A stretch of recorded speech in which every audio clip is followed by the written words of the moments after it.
Halo, selamat pagi saudara. Badan Usaha Milik Negara atau BUMN merupakan perusahaan negara yang memiliki peran penting dalam mendorong pertumbuhan ekonomi negara. Dan peran BUMN dirasakan semakin penting sebagai pelopor dalam sektor-sektor usaha yang belum diminati oleh usaha swasta. Namun kini muncul sebuah wacana tentang rencana mengubah BUMN menjadi koperasi. Pertanyaannya, apakah bisa BUMN dijadikan koperasi? Kita akan membahasnya selama 30 menit ke depan bersama saya Diana Dwika hanya di Bincang Kita.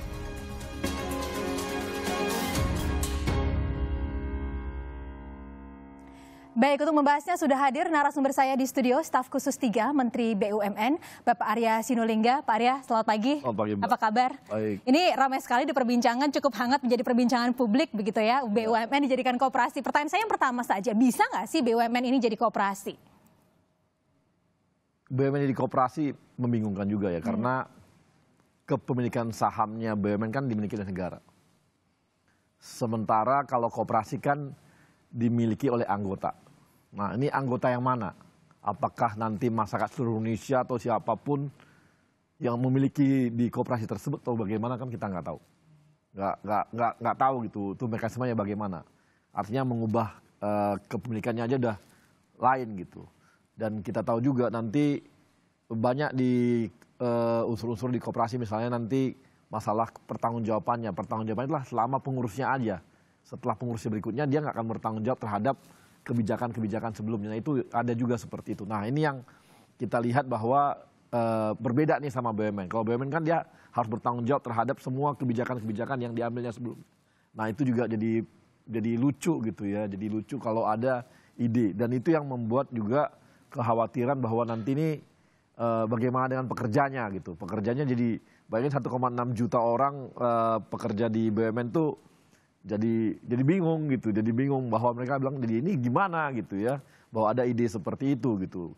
Dan belum lagi supporting perusahaan-perusahaan supporting yang membantu BUMN, kan mereka banyak pemasok lah dan sebagainya yang hidup di BUMN juga.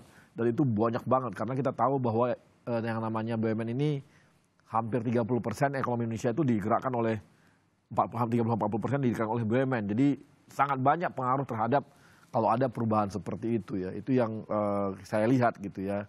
Dan walaupun kemarin sih ada yang bilang bahwa itu Pak Menteri kita fitnah gitu ya. Saya sih perlu luruskan ya bahwa itu berangkat dari ini ya. Ada wartawan nanya sama Pak Menteri. Jadi ada Pak Menteri, ada pertemuan dulu kemarin tuh ada ketemu wartawan. Kemudian wartawan nanya, Pak Menteri ini ada wacana dari salah satu pihak yang mengatakan bahwa BUMN akan dikoperasikan, dibubarkan dikoperasikan. Ya Pak Menteri langsung jawab, wah itu gimana? Ada 1,6 juta loh pekerja ada di sana. Belum lagi semuanya dan kontribusi BUMN kan besar juga gitu. Jadi berangkat dari sana. Jadi Pak Erik itu merespon pertanyaan dari wartawan. Jadi bukan Pak Erik itu press con atau ada cara yang mengatakan bahwa ada pihak tertentu yang mengatakan ini BUMN akan dibubarkan dan dijadikan koperasi, ya nggak seperti itu. Pak Erik tuh justru merespon pertanyaan wartawan. Nah, setelah itu setelah rame, saya cek juga ya. Akhirnya kami cek, apakah benar ini kok wartawan tiba-tiba nanya seperti ini. Setelah kami cek ternyata ada rilis kabarnya. Ada rilis yang disebar pihak tertentu yang itu tersebar di hampir 200 media online. Beritanya sama persis. Jadi kita bingung juga kok dibilang bahwa ini bisa sampai, kalau tadi beritanya cuma 1 potong, 2 potong, 3 berapa, mungkin itu ada aja di acara tertentu mungkin apa, itu bisa gitu. Ini enggak, ternyata itu ada rilis yang tersebar di hampir 200 media online. Dan kita surprise banget loh kok. Ini berarti ini kan memang seperti di ini ya, seperti di setting lah atau apa, saya nggak tahu juga ya. Tapi itu, jadi kalau dibilang kita fitnah dan memutarbalikkan, enggak. Kita nggak putarbalikkan. Karena Pak Erik itu menjawab pertanyaan wartawan. Dan setelah kita cek, ada sekian ratus lah ya. Tapi sebelumnya juga ada ide juga, bahwa misalnya BUMN itu perusahaan negara yang bukan cari untung gitu. Itu juga, jadi kayak relate aja gitu. Kayak relate, jadi kok argumentasi yang satu sama argumentasi berikut ini ada relate-nya gitu. Makanya kita lihat loh kok kayak gini sih gitu. Tapi Pak Erick itu jawab saja, bukan lalu dikatakan ini ada hoax dan sebagainya. Pak Erick itu menjawab pertanyaan wartawan. Baik, artinya dalam hal ini diklarifikasi bahwa BUMN sendiri itu bukan menggulirkan isu ya Pak ya, Enggak lah. tapi hanya merespon gitu ya, pertanyaan-pertanyaan waktu disampaikan oleh wartawan begitu. Baik. Pihak wartawan jelas menyampaikan bahwa Pak ini ada dari pihak tertentu mengatakan seperti ini. Pak Menteri, Pak Erick jawabannya apa gitu. Ya dijawab Pak Erick, seperti itu responnya langsung ya, namanya kita orang kalau di doorstop ya gitu. Baik, mungkin bisa Pak diberikan pandangan. Ini kalau misalkan BUMN begitu ya, akhirnya diubah menjadi koperasi begitu. Manfaatnya mungkin kalaupun ada akan seperti apa atau implikasi negatifnya akan seperti apa, mungkin bisa dijabarkan, Pak Arya. Ini yang saya tahu ya. Yang saya tahu kita belajar lama juga dan belajar tentang koperasi lah gitu ya. Koperasi itu kan berangkat dari kesamaan latar belakang, kesamaan kesamaan pekerjaan mungkin atau apa yang mereka punya ide sama-sama akhirnya mendirikan koperasi. Anggota mendirikan koperasi, habis itu membuat bisnis yang sesuai dengan kepentingan anggotanya. Jadi berangkat ide selalu bukan top down, tapi dari bottom ke atas, dari rakyatnya ke bawah. Jadi kalau tiba-tiba BUMN kan ini dikasihkan jadikan koperasi, kan itu bukan berangkat dari bawah ya, tapi dari atas. Kan itu pun nanti kan apakah ada rasa kepemilikan terhadap koperasi tersebut gitu. Itu aja jadi pertanyaan kalau kita ngomongin koperasi gitu. Sementara dari sisi lain, ya nggak mungkin konyol gitu kalau koperasi BUMN dijadikan koperasi gitu. Kemarin tuh ada canda-candaan di teman-teman karyawan BUMN, hah? Jadi koperasi, wah saya nanti jadinya, Anda kerja di mana? Koperasi BRI. Anda kerja di mana? Koperasi Pertamina. Jadi sementara kita dalam keseharian kita itu sering banget bekerja sama dengan koperasi. Pak Erick itu untuk nelayan, pengadaan BBM, itu Pertamina diminta kerjasama dengan koperasi nelayan untuk pengadaan BBM di laut. Di pantai dan sebagainya untuk memenuhi kebutuhan lain. Jadi kita banyak banget melakukan kerjasama dengan koperasi. Tapi bukan dengan arti bahwa BUMN-nya diubah jadi koperasi gitu. Ya, tanpa menafikan koperasi ya Pak, bahwa sejauh ini BUMN itu sudah bekerja sama dengan koperasi dan juga UMKM juga begitu ya Pak ya, untuk menggerakkan ekonomi di Indonesia ini kan kita sangat spesifik ya, bahwa penggerak ekonomi kita itu BUMN iya, koperasi iya, bukan harus satu dibubarkan satu enggak, satunya didahulukan, tapi ini sama-sama bangunnya gitu, malah sama-sama bekerja sama gitu. Baik, ya ini menarik sekali karena kalau misalkan akhirnya BUMN diubah menjadi koperasi ini kan pastinya implikasinya ke Undang-Undang Dasar 45 juga ya Pak ya? Pasti. Pasti, baik. Ya ini juga saya juga ingin menanyakan, ini kalau di BUMN sendiri semua yang ada di BUMN itu harus berbentuk perseroan terbatas gitu. Ya, nah, ada perum juga. Ya, ada perusahaan umum juga. Ya, perusahaan umum. Dan usaha-usaha apa Pak yang menjadikan supaya perusahaan-perusahaan ini bisa menjadi top 100 di dunia begitu Pak? Oh, ya sekarang kita kan lagi usaha ya, kita lagi usaha menuju ke sana gitu. Capaian-capaian kita di di perbankan misalnya ya. Sekarang nih perbankan kita misalnya kayak BRI itu di Asia kemarin tercatat masuk top 10 juga perbankan di Asia gitu. Jadi cukup Asia atau Asia Tenggara saya lupa ya. Tapi pencapaiannya tercapai kemarin itu. Dan sekarang bank-bank BUMN adalah bank-bank yang mendominasi di Indonesia. Bisa dikatakan mereka mampu bersaing dengan swasta. Itu menunjukkan bahwa BUMN ini kompetitif. Kan seringkali dikatakan bahwa BUMN nggak kompetitif. Bukti di perbankan kita sangat kompetitif. Itu bukti. Kemudian di BBM misalnya, yang non subsidi kita kompetitif sama swasta. Bahkan kita bisa hadir di mana-mana. Anda kalau lihat Pertamax itu bisa hadir di Papua, bisa di Kalimantan, dengan di Jakarta harga sama.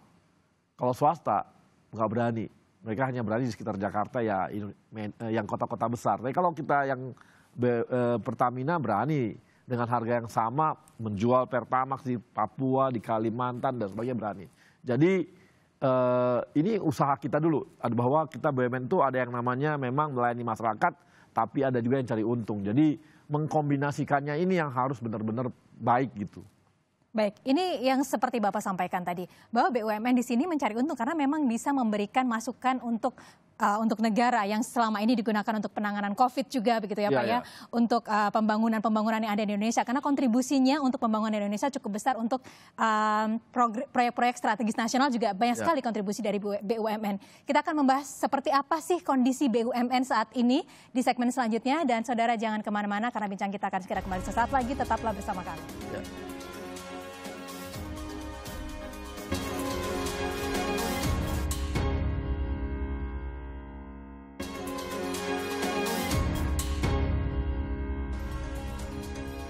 Terima kasih saudara, Anda masih bersama kami di Bincang Kita, masih bersama staf khusus 3 Menteri BUMN Bapak Arya Sinulinga. Pak, melanjutkan perbincangan kita, kita pastinya juga ingin mengetahui sebenarnya bagaimana sih Pak kondisi BUMN di Indonesia saat ini Pak? BUMN kita bisa dibilang ada perubahan besar ya, transformasi. Kita mengubah dari BUMN itu 140-an BUMN, sekarang tinggal 40 BUMN. Itu untuk efisiensi. Dirampingkan, iya. Rampingkan. Juga ada merger. Merger-mergernya juga bagus gitu ya. Kemudian juga kita lakukan yang namanya anak-anak muda milenial itu dikasih kesempatan 10% menduduki direksi. Jadi banyak usia 30-an jadi direksi di BUMN. Kemudian perempuan, ini lebih hebat lagi nih. Sekarang udah mencapai 22% perempuan itu memegang top leader di BUMN. Memang diberikan ruang begitu ya Pak ya? Target Pak Erick 25%. Jadi selama Pak Erick ini dia push sampai 25%. Makanya jangan heran, Pertamina direkturnya perempuan, direkturnya finance-nya perempuan, di BRI, di BNI, di mana-mana, di Mandiri, Wadirutnya perempuan. Jadi hampir semua BUMN ini sekarang direksinya itu perempuan.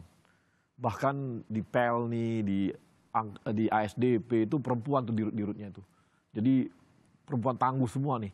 Pak Erick kasih ruang betul sama mereka. Nah, dan ternyata dari transformasi yang kita lakukan, konsolidasi yang setelah transformasi itu, dan juga dengan dengan di perubahan di SDM kita juga, itu bisa membuat BUMN itu pertumbuhannya gila-gilaan. Tahun kemarin sampai Q3 kita tuh menyumbang hampir 430 sekian triliun untuk negara. Ini untuk pajak? Pajak. Belum dividen ya. Dividen kemarin menyumbang kita 80,3 atau 4 triliun. Yang kita sumbang kepada negara, dan itu adalah terbesar sepanjang sejarah BUMN ada di Indonesia, menyumbang untuk negara dan untuk APBN. Makanya saya bingung sampai ada yang mengatakan BUMN ini bukan cari untung, karena keuntungannya kan untuk negara juga, untuk APBN. Kalau dibilang bahwa ini negara jangan berbisnis sama rakyat, loh itu untuk negara. Habis itu uangnya kan dipakai untuk pembangunan, untuk pendidikan, untuk kesehatan, untuk semua perumahan rakyat, pembangunan, itu semua dana desa, itu juga bagian dari sumbangan yang diberikan oleh BUMN. Jadi uangnya bukan dipegang oleh pemerintah, tapi kembali kepada rakyat di APBN, malah lebih terukur kan, terukur dia karena di sana. Kalau dikatakan bahwa BUMN itu nggak cari untung, bingung, karena misalnya nanti gini, namanya perusahaan ataupun BUMN, itu kan dia keuntungannya ada dua tuh.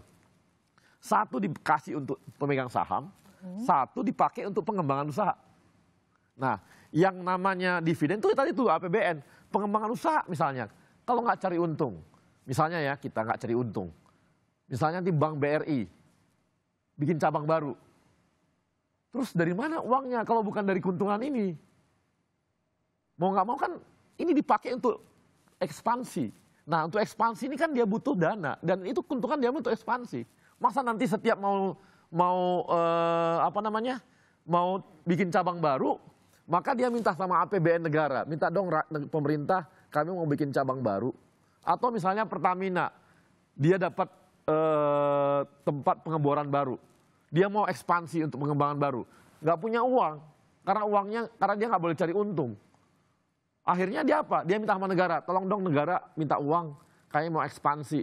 Wah, nanti APBN kita itu isinya semua adalah permintaan-permintaan BUMN untuk ekspansi. Ya nggak benar gitu. Makanya saya juga mempertanyakan kok bisa ada ide kok bisa ada ide bahwa BUMN jangan cari untung.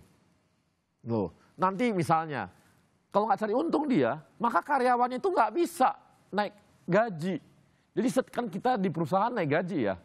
Karena kalau kan keuntungan dipakai juga untuk kenaikan gaji tahun berikutnya.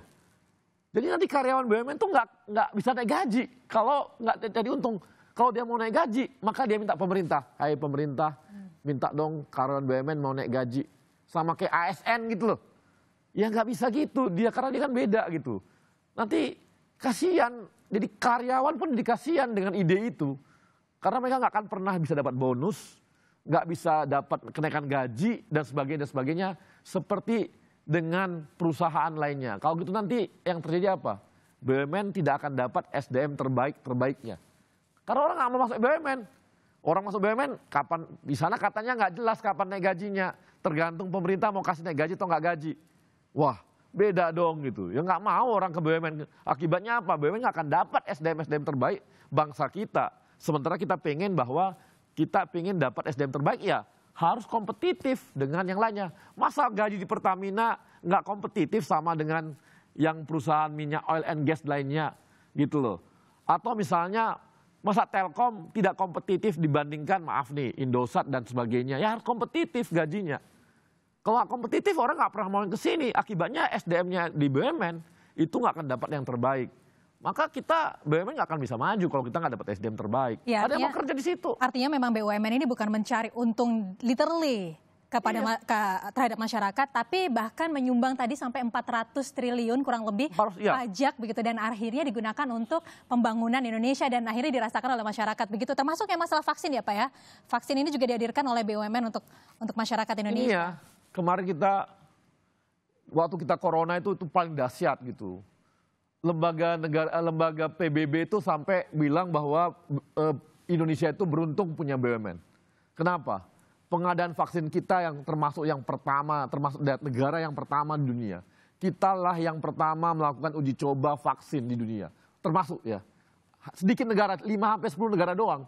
Bayangin dari seratusan negara lebih, kita termasuk di 10 negara yang termasuk yang pertama-tama melakukan tes vaksin.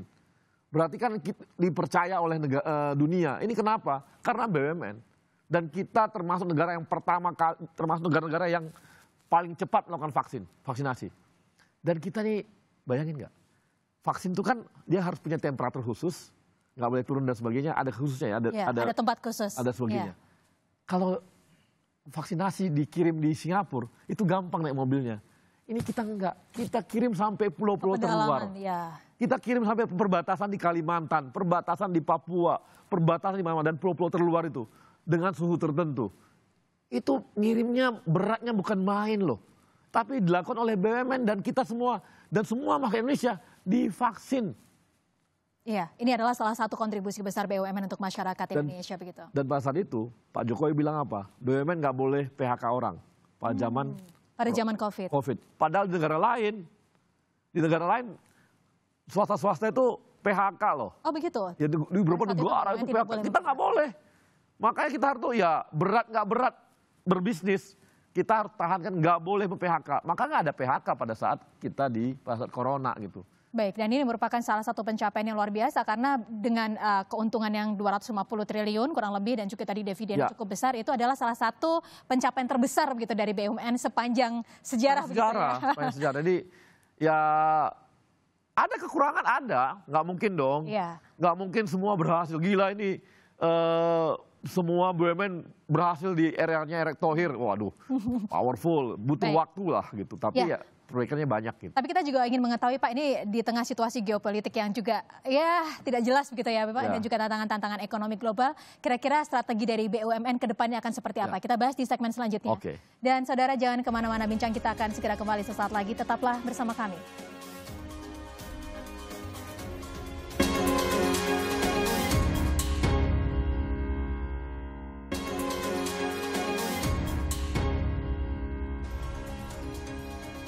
Baik, Anda masih di Bincang Kita bersama Bapak Arya Sinulinga selaku staf khusus 3 Menteri BUMN dan kita masih membahas tentang wacana BUMN jadi koperasi. Tadi juga sudah dijelaskan nggak bisa BUMN jadi koperasi gitu. Tapi kita juga ingin mengetahui nih Pak, sekarang pasca pandemi ya, 2 tahun sampai 3 tahun kondisi ekonomi global itu sudah tidak menentu apalagi kondisi geopolitik sekarang. Nah, kira-kira strategi ke depannya dari BUMN ini seperti apa Pak? Gini, kami ini beruntung. Kadang-kadang dari sisi orang mengatakan bahwa COVID itu ini gitu. Tapi kami punya ambil keuntungan dari waktu COVID. Apa itu? Kami melakukan konsolidasi gila-gilaan. Karena ekonomi berhenti, kayak melambat dan berhenti gitu. Kami sempat melakukan konsolidasi. Dari 140-an BUMN jadi tinggal 40, itu kan konsolidasi. Bayangin kalau dulu ekonomi kita, COVID-nya nggak gitu, maksudnya nggak ada COVID gitu ya. Berarti kan ekonomi tinggi nih. Konsolidasi kami pasti harus mengikuti perkembangan kan. Tapi karena melambat, maka kami bisa cepat. Tantangannya lebih dikit gitu. Jadi kami ambil keuntungan. Kami ambil keuntungan melakukan konsolidasi. Bayangin dulu Pelindo kan harus yang terkena dampak juga misalnya. Dimergerkan jadi satu Pelindo misalnya. Itu membuat kalau hartu pada saat lagi normal itu pasti riwah itu. Tapi karena ekonomi melambat, kita sempat mergerkan. Dan sekarang yang namanya Pelindo itu berhasil membuat dwelling time, jadi artinya masa tunggu untuk masuk dan keluar logistik itu panjang, lama, sekarang makin pendek. Dan sekarang sistem di Pelindo, di Aceh sampai di Papua itu sama. Sama juga dengan Angkasa Pura, kita sekarang bisa lakukan konsolidasi. Nah, ini membuat kami siap untuk tarung, untuk global. Karena kami sudah melakukan konsolidasi. Angkasa Pura sekarang menjadi operator pelabuhan bandara udara nomor 5 terbesar di dunia. Karena melakukan konsolidasi. Pelindo menjadi nomor 8 operator pelabuhan laut terbesar di dunia. Bank Syariah Indonesia, dulu kan kecil-kecil nih. Setelah kita gabungkan di Bank Syariah Indonesia namanya, dulu kan ada Bank Syariah, BNI apa semua. Kita gabungkan, sekarang menjadi nomor 9, hampir nomor 9 Bank Syariah terbesar di dunia. Jadi ekspansinya kita udah siap nih. Bank Syariah kita sekarang udah ekspansi loh. Mereka sekarang udah mulai masuk ke Timur Tengah. Kemarin mereka masuk ke Dubai dan sebagainya. Jadi kami sekarang melakukan ekspansi ya terhadap kondisi dunia gitu. Dan kemudian di pangan kan kita tahu ke depan pangan ini kan cukup di mana kondisi iklim nggak makin baik, ya kan? Lahan makin sempit, masyarakat makin banyak. Ini kan kebutuhan pangan jadi terbatas. Akibatnya pertempuran merebut pangan itu kan tinggi. Makanya kami melakukan konsolidasi. PTPN yang dulunya PTPN 1, 2, 3 dan sebagainya sekarang dikonsolidasikan yang namanya Palmco. Jadi semua yang sawit kita satukan.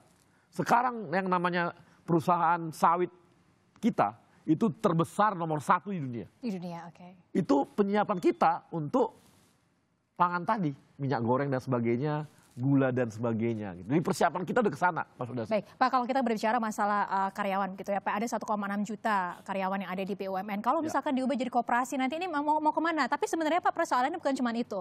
Disrupsi teknologi, disrupsi digital, itu juga menjadi salah satu ancaman untuk pengurangan karyawan. Nah, ini bagaimana Bapak memitigasi itu dan juga masalah korupsi? Seperti apa, Pak? Ya, pandangan dari BUMN. Kita kalau untuk teknologi, kita salah satu transformasi yang kita lakukan adalah transformasi digital.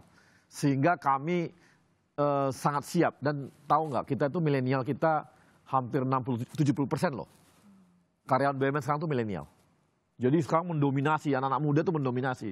Dan kita dengan perubahan teknologi yang sekarang mereka lebih adaptif cepat dan yang tadi lagi dengan menempatkan mereka sebagai posisi-posisi tinggi di BUMN ini belum pernah terjadi loh. Zamannya Pak Erik ini anak-anak muda ada di sana. Jadi bayangin kalau mereka tiba-tiba BUMN jadi koperasi, wow gitu. Atau misalnya teman-teman perempuan tuh lihat ini kok jadi koperasi, wow ini gimana gitu ya. Tapi yang pasti perubahan SDM itu kita lakukan konsolidasi cepat semua. Jadi bahkan kita untuk merekrut SDM sekarang kita bikin terpusat. Dulu kan katanya gimana sih masuk BUMN tuh susah banget. Sekarang enggak, terpusat udah kayak UMPTN dulu zamannya kami lah gitu, zaman kita dulu ya. Masuk perguruan tinggi negeri itu sama semua. Nilainya keluar beritahu bahwa Anda nilai sekian Anda kalah. Jadi terbuka banget kita beritahu.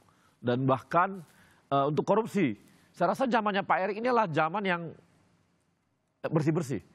Dia yang ngantar masalah loh. Baik. Semua kasus BUMN yang dibongkar oleh Kejaksaan, ditangkap, itu adalah kasus yang dibawa oleh Pak Erick Thohir. Baik, ini luar biasa ya Pak, kontribusi besar dari BUMN untuk bangsa dan negara Republik Indonesia, dan juga sekaligus menjelaskan tentang pertanyaan masyarakat bagaimana kalau misalkan BUMN menjadi koperasi. Janganlah. Baik, janganlah. Baik, terima kasih banyak Bapak Arya Sinulinga selaku staf khusus 3 Menteri BUMN. Terima kasih banyak Pak sudah hadir di Kompas TV. Dan saudara, demikian perbincangan kita di Bincang Kita kali ini. Saya Diana Twika undur diri, semoga membawa manfaat untuk Anda. Sampai jumpa.